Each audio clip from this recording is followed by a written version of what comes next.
مسلمانوں کے گھروں میں قرآن ہے، چائنا کے مسلمانوں کے گھروں میں قرآن ہے، ارے ہندوستان کے ہر مسلمان کے گھر میں قرآن ہے۔ تیرے قول کے مطابق تیری کتاب ہندوستان کے باہر نہ جا سکی اور ہمارا قرآن آج پوری دنیا میں موجود ہے۔ اور سن لے، تیری کتاب کو آج ہندوستان کے باہر کوئی پڑھ نہیں پاتا ہے، اور ہمارے قرآن کی شان یہ ہے، امریکہ میں رہنے والا انگریزی بولنے والا ہے تب بھی قرآن کو عربی میں پڑھ پاتا ہے۔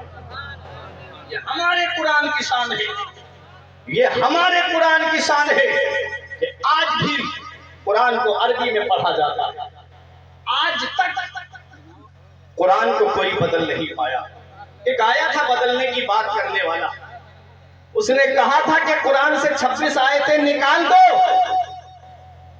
ایسی لعنت پڑی اس کے اوپر، مسلمان تو تھا ہی نہیں، ایک نام ملا تھا وسیم مسلمانوں والا، ایسی لعنت پڑی اس کے اوپر کہ وہ نام بھی اس سے چھین لیا گیا، اور آج اس کا کوئی نام و نشان نہیں ہے۔ پتا چلا کہ جو قرآن پہ انگلی اٹھاتا ہے، پتا چلا جو مذہب پہ انگلی اٹھاتا ہے، اس کا نام بھی ختم ہو جاتا ہے۔ اور میرے قرآن کی شان یہ ہے کہ ہے قول محمد قول خدا، فرمان نہ بدلا جائے گا، بدلے گا زمانہ لاکھ مگر قرآن نہ بدلا جائے گا۔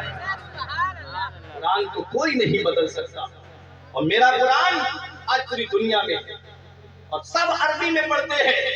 حضرات آؤ دیکھو، یہ حافظ قرآن بیٹھے ہیں، جنہوں نے اپنے بچوں کو حافظ قرآن بنایا ہے، وہ اپنی قسمت میں ناز کریں۔ ابھی میں حدیث کی روشنی میں بتاؤں گا کہ حافظ قرآن کی شان کیا ہوتی ہے۔ حضرات بات قرآن کی چل رہی ہے، قرآن وہ اللہ کی کتاب ہے جس کے اندر کسی قسم کے شک و شبہ کی گنجائش نہیں ہے، اور قرآن کی حفاظت کا ذمہ اللہ نے لیا ہے۔ جب تک ہم قرآن کی تلاوت کرتے رہے، جب تک ہم قرآن کو سینے سے لگائے رہے، ساری دنیا پہ ہماری حکومت تھی۔ مدینے والے مصطفیٰ نے ارشاد فرمایا، اس حدیث کے راوی مولا علی شیر خدا ہے، نبی فرماتے ہیں ستکون الفتن، نبی نے ارشاد فرمایا ان قریب فتنے اٹھیں گے، نبی نے ارشاد فرمایا ان قریب فتنے اٹھیں گے۔